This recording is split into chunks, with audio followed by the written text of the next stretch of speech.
Abin bakin ciki da ya faru da ni shine na acid da aka watsa mini, amma shi ma gaskiya ba wai ban manta ba ne, kasancewar dai da a tambaye ni ne me abin bakin ciki wanda kuma shine bayyanannen abu.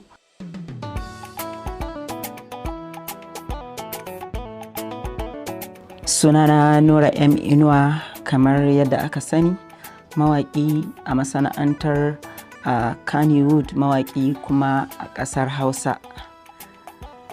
Ni haifaffen garin Kano ne, kuma a nan na girma. Na yi karatu na matakin firamare zuwa secondary da cikin garin Kano, wanda cikin kuma ikon Ubangiji na tsinduma cikin wannan harka ta waƙa.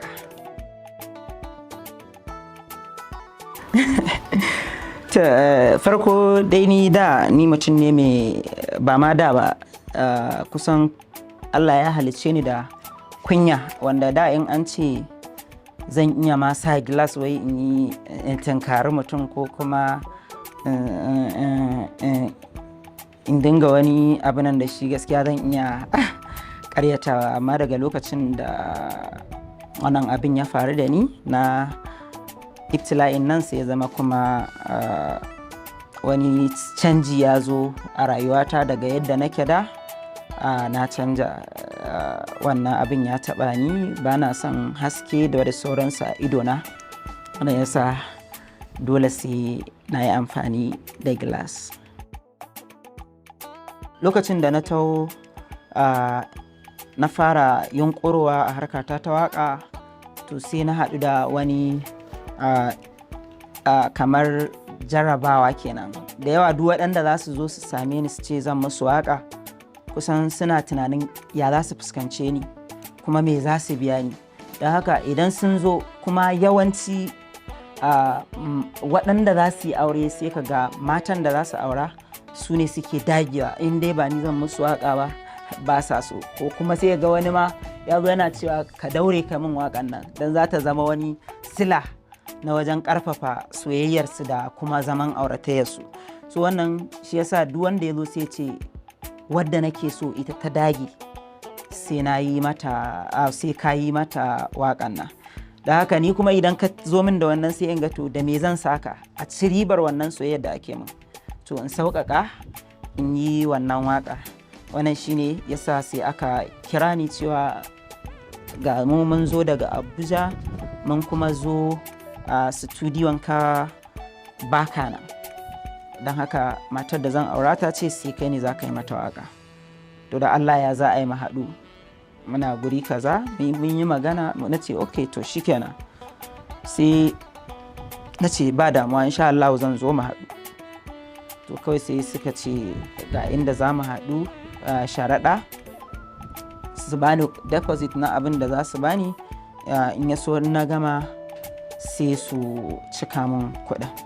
Cikin ikon Ubangiji na amsa gayyatar su, wanda kuma hakan ya zama sanadin wannan ibtila'i da ya faru. Ina zuwa kawai suka watsa mini acid.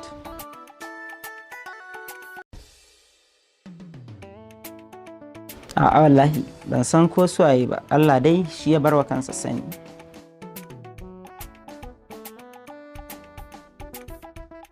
Alhamdulillah, na tsinci kaina a harkar waƙa tun ina yaro. Ban ma sanya nake yi ba, kawai dai an halitta ta ce ni, da ita aka halicce ni. Kuma bayan na taso ina yarinta, in aka ɓata rai na kan yi waƙa, haka in aka faranta mini ma na kan yi waƙa. Daga baya wani dalilin fina-finan Hausa haka da ake yi, sai naga ana yin waƙar fim, sai ni ma na ke sha'awa, wanda cikin ikon Ubangiji dai na fara kai kaina studio in biya kuɗi in yi waƙar siyasa, in yi waƙar yabo. Daga nan kuma sai Allah ya haɗa ni da Alibaba ya kasai, wanda shi kuma lokacin da ya ga irin baiwar da Allah ya mani, to duk lokacin da aka kawo masa waƙar biki sai ya kira ni na zo na yi masa. ana haka kuma akwai shi kuma yayana Ma'azzam Idiyari wanda wane a gurina sai ya jawo ni cikin waƙar Hausa fim wanda na fara yi mishi. Wannan dai shine a takaice. To wata waƙar da na fara shiga studio da ita ta ɓangaren fim shine waƙar da shi Ma'azzam Idiyari ya rubuta, ana ce mata salon kiɗa. So da haka ya bani ita akan in rera mashi a wani fim ɗinsa. Na karɓa na je na gyara ta, na ɗauki kalaman da ya kamata na rera. To wataƙila tuno amshin. Salon kiɗa ta kumbege soyayya min ɗauniya, dole mu cashe mai juyi domin mun doso aure. Wannan ita ce a takaice.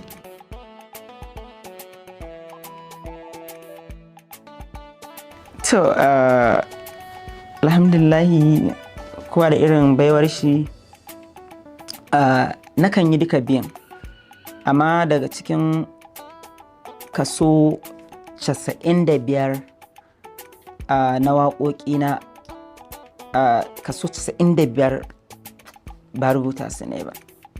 Kawai zan ƙirƙiri kari na ƙirƙiri kari, zan shiga studio, dama abin da zan yi yana zuciyata. To zan fara, in na fara wani abin ma sai na zo na rufe waƙar sannan nake gane na yi wani abu na musamman.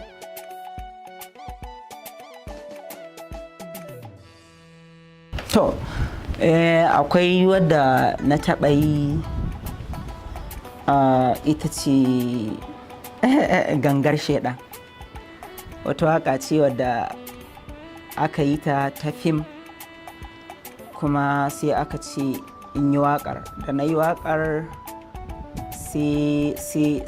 sai ya zama na tsaya da ni da mutane na da kuma masoyana, haka mun tsaya muna auna matsayin waƙar da yadda kuma mutane suke ganin ga yadda nake ina yin abubuwa ne masu ma'ana da sauransu.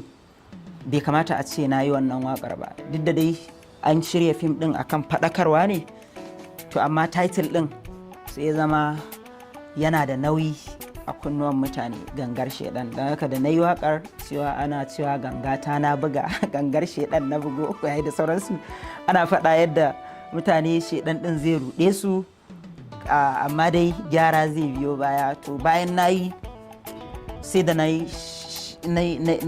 kira shi ainihin daraktan ma da tunanin kai ya za a yi a tsaye da wannan abin kawai, amma dai da ya fahimtar da ni sai na gano ba wani matsala ba ne, ban da wannan babu wani abu na nadama tare da waƙoƙina. A cikin waƙoƙina da yawa ana samun bambanci tsakanina da masoyana, kasancewar idan aka ce a ɗauki waƙa ta wacce idan yanzu masoyana za a tambaya za ka ga abin birjik ne, ko da dalilin ɗaukaka ta za ka ga ba waƙa guda ɗaya ba ce ta fito da ni, waƙoƙi ne birjik, ko waɗanda na faɗa ɗin nan akwai na sama da su waɗanda suka fi su, but ni a karan kaina dai waƙar da na fi so ita ce bakan damiyata, rigar aro. Wayoni duniya zamani riga gani na sanya rigar aro, yau da ni ake gobe na sani, dole wasu za a yi wa ambato. Allahu ƙadiran alaman ya sha'u yau da gobe sarkin dare. Ba a yi mai kure ka zubo ruwan sama ya sauka duniya ne imar kawa zai tare da ka aje ni kai ka aza da kare ni kalle in gano da duniya bai ta sanni. Wannan ita ce bakan damiyata, da ita sunanta rigar aro, kuma ita ce waƙar da ta fi soyuwa a raina.